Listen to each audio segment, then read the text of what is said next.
Here is 3 kilos lapu-lapu, the grouper. At lulutuin natin ngayon. Ipapakita ko sa inyo kung paano ko lutuin, guys. At ito'y napakasarap. Tingnan natin kung anong mangyayari. Sa pagluluto natin today, I will teach you how to cook the grouper. So delicious, yummy, and healthy. Okay, guys. Linisan natin ang grouper. Ang laki nito, guys. Oh, very big. Oh, nice. Jun, jun, jun, jun, jun. Jun. Nagpapatawa, guys. Okay?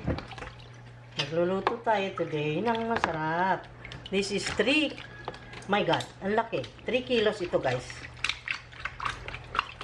More than 3 kilos of lapu-lapu. Very big. Okay? At kukuha akong panlinis. Kaliskisan natin.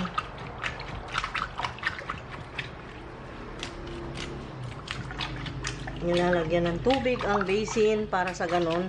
I place abundant amount of water. Yan. To dissolve this like that. So that the scales won't spread all around. Okay? Because the water will hold those scales from the fish. Like this. Okay? Let us clean. And do this. And then, remove yung laman loob mamaya ay i-remove natin. Nandito yun, guys. Yung gills. Ayan. Wow. Very hard. Ayan, yan.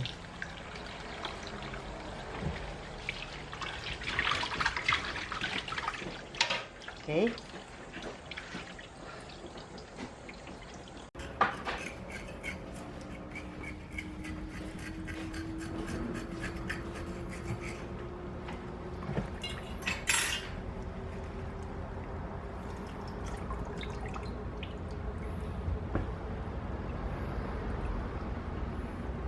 Ano?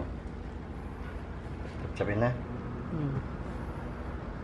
Hindi kailangan kalam dyan.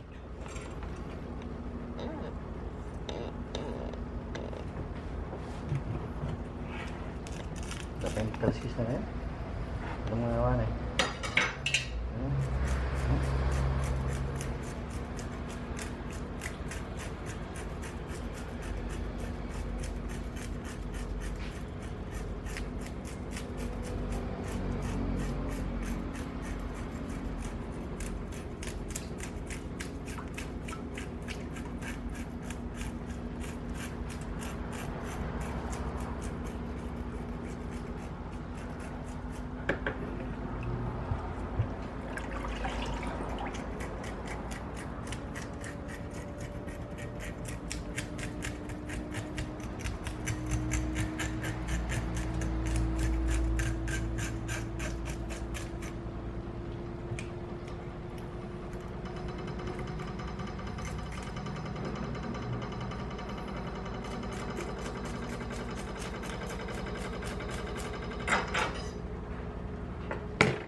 Ito na yon, yung ulo.